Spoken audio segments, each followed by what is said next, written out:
चुनौती देता हूं कि तेजस्वी यादव किसी भी मंच पर जो हमारा अचीवमेंट है और उनका जो अचीवमेंट है उससे मुकाबला कर रहे हैं। तो एक समय में हमें मुजफ्फरपुर जाने में 4 घंटे लगते थे, आज 1.5 घंटे में हम पटना पहुंच। आने वाले 50 वर्षों तक एनडीए बिहार में शासन करेगी और जनता के हितों के लिए लगातार काम करते हैं। कोई भी लालू प्रसाद यादव के परिवार का प्रतिनिधि शासन व्यवस्था में नहीं आना चाहिए। अगर ट्रेन देना हो तो बिहार में लगातार ट्रेन दिया जा रहा है, बिहार के अंदर एयरपोर्ट का निर्माण हो रहा है। लालू प्रसाद यादव का जो शासन काल रहा है, बिहार की जनता भली भांति उससे परिचित है। भारतीय जनता पार्टी को 6%, 8% मुसलमानों का वोट मिलता था।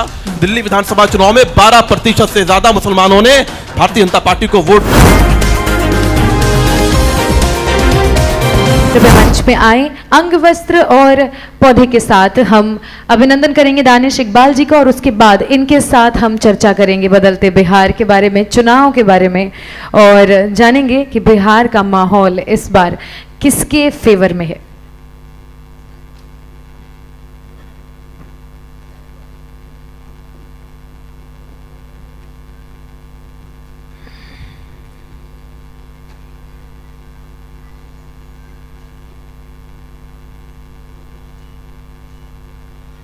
एक बार फिर से आपका बहुत बहुत अभिनंदन और स्वागत है आज के इस मंथन में। NBC 24 बढ़ता बिहार बदलता बिहार।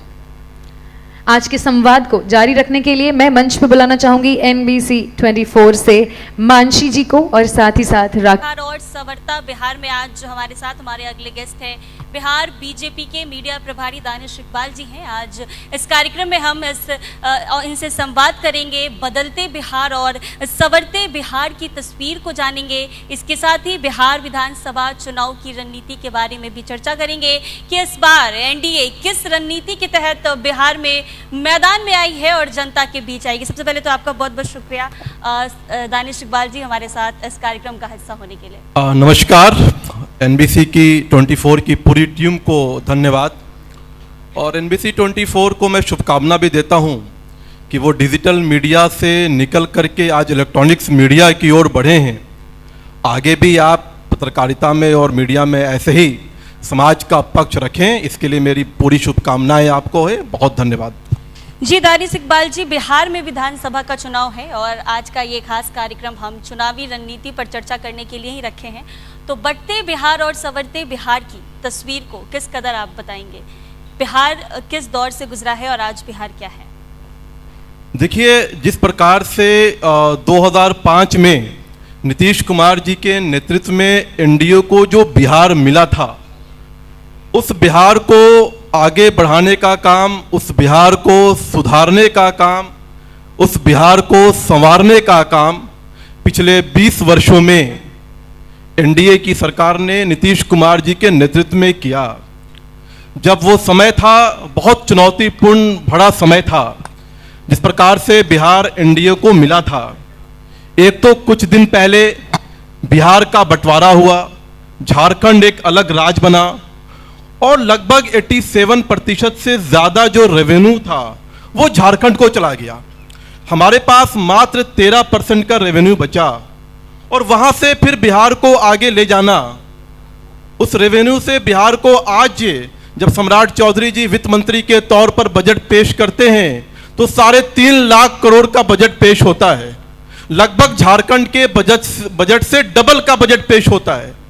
तो ये नीतीश कुमार जी के नेतृत्व में जो बिहार आगे बढ़ा, जो बिहार में बदलाव आया, उसको दर्शाने के लिए काफ़ी है।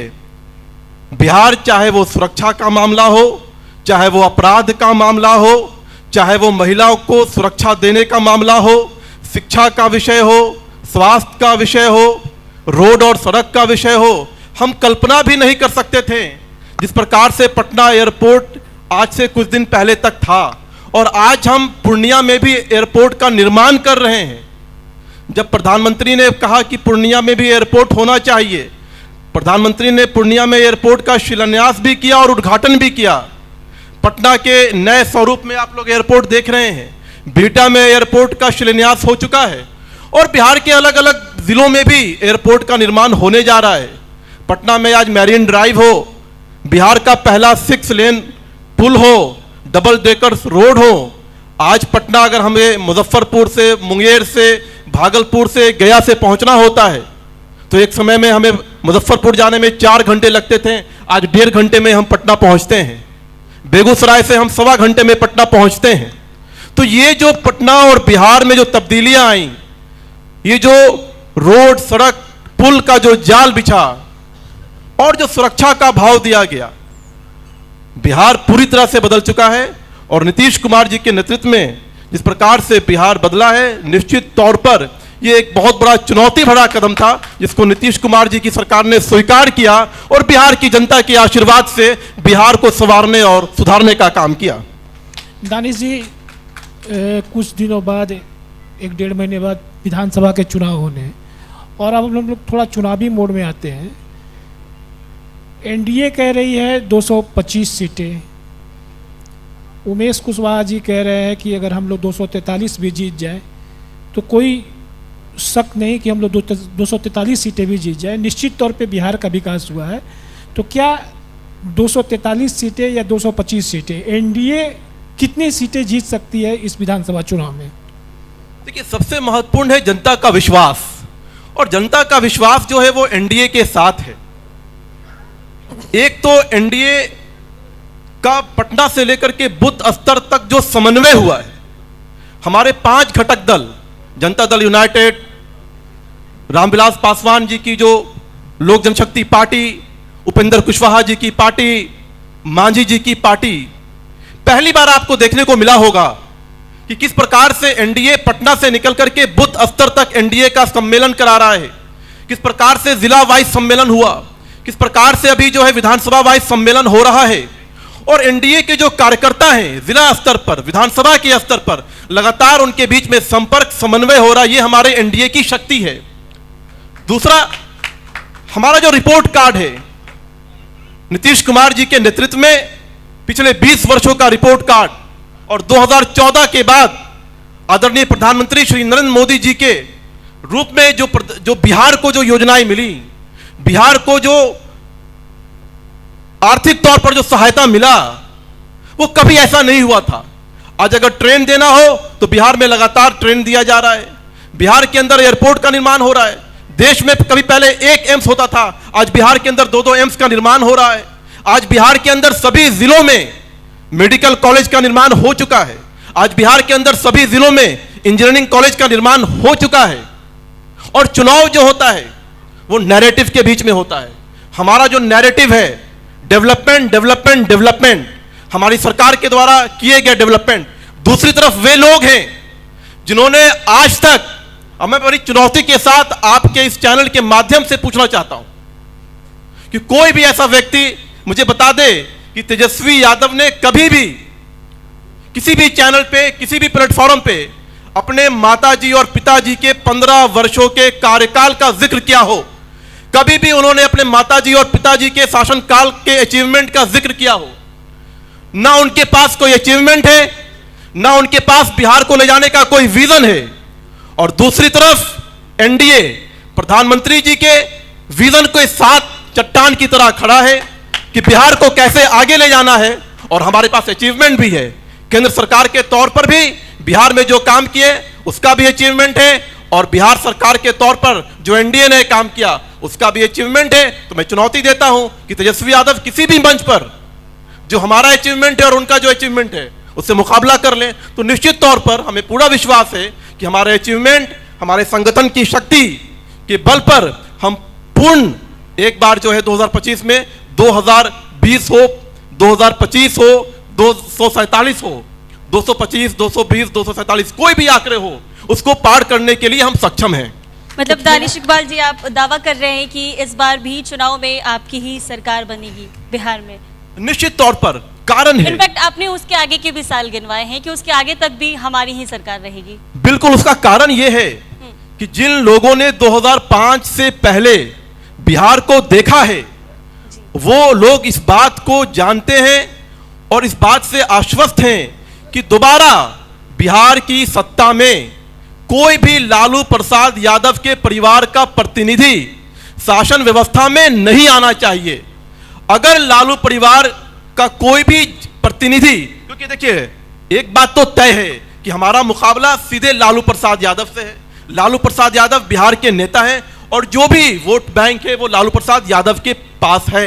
तो एनडीए का सीधा मुकाबला लालू यादव से है और लालू यादव सजायाफ्ता है। लालू यादव राजनीतिक तौर पर जो है पूरी तरह से उन पर बैंड है, वो चुनाव नहीं लड़ सकते हैं। तो टाइम टू टाइम वो किसी ना किसी प्रतिनिधि को अपने पार्टी की तरफ से आगे रखते हैं। एक समय था कि राबड़ी देवी को उन्होंने प्रतिनिधि बनाया, एक समय है कि तेजस्वी यादव को प्रतिनिधि बनाया, तेज प्रताप यादव को पार्टी और परिवार से निकाल दिया, कल तेजस्वी यादव को भी निकाल सकते हैं। तो ना तेजस्वी यादव के पास वोट है, ना बीसा भारती के पास वोट है, ना तेज प्रताप यादव के पास वोट है। वोट लालू प्रसाद यादव के पास है। इसलिए लालू प्रसाद यादव का जो शासन काल रहा है, बिहार की जनता भली भांति उससे परिचित है। इसलिए बिहार का हर एक नागरिक इस बात को नहीं चाहता है कि लालू प्रसाद यादव का कोई प्रतिनिधि फिर से शासन में आए। इसलिए मैं कह रहा हूं कि आने वाले 50 वर्षों तक एनडीए बिहार में शासन करेगी और जनता के हितों के लिए लगातार काम करते रहेगी। लेकिन दानिश इकबाल जी, देखा जाए तो युवाओं का सपोर्ट है काफी तेजस्वी यादव के साथ, क्योंकि वो रोजगार की बात और नौकरी की बात अक्सर करते हुए नजर आते हैं। जिस स्पीड से हमारे देश के प्रधानमंत्री और जिस एनर्जी से हमारे प्रधानमंत्री काम करते हैं, चलते हैं, उतनी स्पीड तो शायद आप जिस युवा की बात कर रही हैं उसके पास भी नहीं है जी। तो इसलिए हमारे यहाँ जो है जिस प्रकार से प्रधानमंत्री देश को आगे ले जा रहे हैं, नीतीश कुमार जी और सम्राट चौधरी जी की जो जोड़ी है जिस प्रकार से बिहार को आगे ले जा रही है। नीतीश कुमार जी ने बिहार के सभी जिलों में जाकर के संवाद करने का काम किया है, सभी जिलों में जाकर के प्रगति यात्रा के माध्यम से लोगों से मिलने का काम किया है और लगातार वो काम कर रहे हैं। तो इसलिए बिहार की जनता को कोई कारण नहीं दिखता है कि बिहार में बदलाव की जरूरत है, और खासकर वैसे लोगों के बारे में जिनका शासनकाल बिहार के जंगल राज के लिए बदनाम था, जिनका शासनकाल अपराध और हत्याएं और जो सेंट्रलाइज जो क्राइम होता है, जो संगठनात्मक जो क्राइम होता है, संरचनात्मक तौर पर जो क्राइम होता है, जो मुख्यमंत्री की आवाज से चलता था, उसको उन लोगों ने देखा है। इसलिए अब बिहार में जो है किसी भी प्रकार से लालू प्रसाद यादव का कोई प्रतिनिधि सत्ता में नहीं आने वाला है। ये बिहार की जनता का मन है। दानिश जी, एक सवाल वक्फ अमेंडमेंट बिल को लेकर, क्या आपको लगता है कि इससे एनडीए के प्रति अल्पसंख्यकों में नाराजगी है? देखिए, इस देश के अंदर आजादी के बाद अगर कोई सेकुलर प्रधानमंत्री है तो वह आदरणीय प्रधानमंत्री नरेंद्र मोदी जी हैं, क्योंकि पहली बार इस देश का कोई प्रधानमंत्री तुष्टीकरण के आधार पर नहीं बल्कि सामाजिक न्याय के आधार पर मुस्लिम समाज के वो 80% पसमानदा समाज, जो मुस्लिम समाज का दलित समाज है, जो पिछड़ा समाज है, जिसके बारे में कभी इस देश में किसी ने चर्चा नहीं की, उसको मुख्य धारा में लाने का काम किया।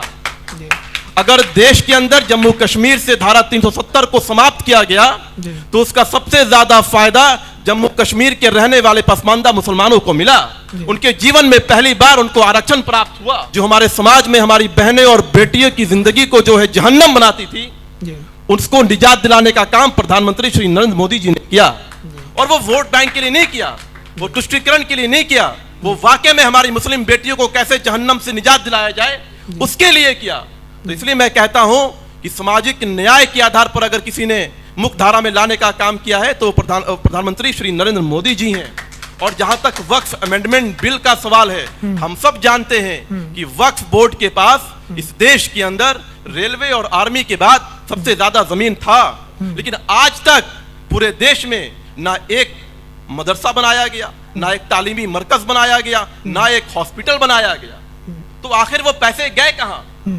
ये जो सो कॉल्ड सेकुलर, जो अपने आप को मुसलमानों का रहनुमा मानते हैं, ये चंद तंजीमें चलाने वाले, ये चंद मुस्लिम ऑर्गेनाइजेशन चलाने वाले, ये all India Muslim personal law board, ये बुखारी, ये ओवैसी, ये आजम खान जैसे लोग, और सो कॉल्ड ये राजनीतिक दल, लालू प्रसाद यादव हो, अखिलेश यादव हो, ममता बनर्जी जैसे लोग, जिन्होंने लगातार मुस्लिमों का तुष्टीकरण किया और मुस्लिमों का तुष्टीकरण करके सिर्फ उनको अपना वोट बैंक बनाया और लगातार सालों दर साल उनके पसमानदा समाज के लोगों को उनको पीछे रखने का काम किया। आज अगर पसमानदा समाज की चर्चा हो रही है, आज अगर पसमानदा शब्द जो है विमर्श में आया है, तो ये आदरणीय प्रधानमंत्री श्री नरेंद्र मोदी जी की देन है। तो क्या लगता है आपको कि इस बार पसमानदा समाज का जो वोट है, मैं एनडीए नहीं बीजेपी की बात कर रहा हूँ स्पेशली, तो क्या पसमानदा समाज का वोट इस पर बीजेपी को मिलने जा रहा है चुनाव में?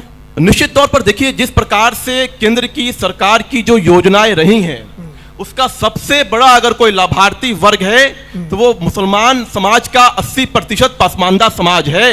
क्योंकि सबसे ज्यादा पिछड़ा, सबसे ज्यादा गरीब, सबसे ज्यादा अशिक्षित अगर कोई है तो वो पसमानदा समाज है। इसलिए प्रधानमंत्री ने अगर गैस दिए तो उस पसमानदा समाज की माताओं और बहनों को मिला। अगर प्रधानमंत्री जी ने आवास बनवाए, शौचालय बनवाए, बिजली दी, जनधन योजना दिया, तो सबसे ज्यादा लाभार्थी कोई अगर हुआ इस देश के अंदर तो पसमानदा समाज का व्यक्ति हुआ। इसलिए मैं कहता हूं कि पसमानदा समाज जो है मुख्यधारा में जुड़ रहा है, और पसमानदा समाज अभी वोट बैंक बनकर इस देश में नहीं रहेगा, क्योंकि वो मुख्यधारा में जुड़ने के साथ साथ वो शिक्षित भी हो रहा है। और लगातार चाहे विश्वकर्मा योजना के माध्यम से हो, हमारे पसमानदा समाज के जो लोग जो पुश्तैनी जिनका कारीगरी का काम है, जिनका अलग अलग जो धंधा है, उद्योग धंधे हैं, उनमें उसको लोन के माध्यम से उनको सशक्त करने का काम किया जा रहा है। और इसका उदाहरण हमको दिल्ली में देखने को मिला। जब भारतीय जनता पार्टी को 6%, 8% मुसलमानों का वोट मिलता था, दिल्ली विधानसभा चुनाव में 12% से ज्यादा मुसलमानों ने भारतीय जनता पार्टी को वोट किया। उत्तर प्रदेश में हमने उसके उदाहरण देखे, जब मुस्लिम महिलाएं, मुस्लिम बेटियां अपने घर से विरोध करके प्रधानमंत्री जी के चेहरे और उनके काम पे जो है भारतीय जनता पार्टी को वोट दे रही हैं। तो निश्चित तौर पर मुझे पूरा यकीन है कि बिहार के अंदर भी जो है हमारे पसमानदा समाज, जिनकी संख्या 80% से ज्यादा है, वो इस बार फिर से एनडीए की सरकार को बहुमत जो आएगा उसमें उनकी बड़ी भूमिका रहेगी। जी दानिश जी, हमारे पास समय का अभाव है, लेकिन जाते जाते एक आखिरी सवाल आपसे और होगा। आप कह रहे हैं तो मतलब ये है कि इस बार जो मुस्लिम्स हैं उनकी वोट एनडीए पार्टी को ही जाएगी? निश्चित तौर पर कोई कारण नहीं है कि वो किसी और को वोट दें। अब 70 वर्षों के बाद भी हमारा मुसलमान समाज जो है वो इस बात को समझ गया है कि ये वो लोग हैं, ये इंडी गठबंधन, ये कांग्रेस के लोग वो लोग हैं जो 60 वर्ष की विधवा को 60 रुपए देने की जब बात आई, मैं बात कर रहा हूं शाहबानो प्रकरण का, तो राजीव गांधी ने मुस्लिम तुष्टीकरण के कारण सुप्रीम कोर्ट के फैसले को बदल दिया। अब आप यकीन मानिए कि 60 वर्ष की विधवा से ये लोग डर गए। तो ऐसे लोग जिन्होंने लगातार मुसलमानों का तिरस्कार किया, लगातार मुसलमानों को पीछे रखने का काम किया, वोट बैंक बना करके रखा, वक्फ के पूरी प्रॉपर्टीज को जो है लूटने का काम किया, आज वक्फ अमेंडमेंट बिल के बाद मैं ये चुनौती के साथ और जिम्मेदारी के साथ कह सकता हूं कि लगभग 30,000 करोड़ रुपए का सालाना आय होगा। और मैंने ये बात बिहार सरकार को, नीतीश कुमार जी और सम्राट चौधरी जी को भी कहा है कि बिहार में सबसे पहला वक्फ अमेंडमेंट बिल पास होने के बाद वक्फ की जमीन पर और वक्फ के पैसे से पटना में सबसे पहला जो है तालीमी मरकज का निर्माण होगा। वक्फ के जमीन में वक्फ के पैसे से सबसे पहला पूरे देश में वक्फ बोर्ड के निर्माण से जो है यहाँ अस्पताल बनाया जाएगा। तो ये सारे चीज करनी है। हमारे जो पसमानदा हैं, जो गरीब हैं, यतीम हैं, बेवा हैं, मिस्कीन हैं, जिनका हक और हकूक ये चंद मुस्लिम संगठनों ने लूटा है, चंद मुस्लिम संगठनों ने खाया है। आज वक्त आ गया है कि नरेंद्र मोदी जी के नेतृत्व में हम उनको दोबारा उनका हक दिलाएं, और वक्फ बोर्ड के माध्यम से निश्चित तौर पर हम अपने गरीब मुसलमानों का उनका हक दिलाएंगे। इसलिए फिर से एक बार नीतीश कुमार जी के नेतृत्व में एनडीए की सरकार बनाना बिहार में जरूरी है। चलिए, बहुत बहुत शुक्रिया दानिश इकबाल जी, आपने काफी बड़ा ऐलान एनबीसी 24 के प्लेटफॉर्म से कर दिया। हालांकि समय का अभाव है, हम और भी अन्य गेस्ट के साथ जुड़ेंगे, तो बहुत बहुत शुक्रिया हमारे साथ। बहुत बहुत धन्यवाद, बहुत शुक्रिया, आपने मुझे बुलाया और समय दिया मुझे अपनी बात रखने का। इसके लिए पूरी एनबीसी की टीम को मेरा शुक्रिया, धन्यवाद और मेरी शुभकामना भी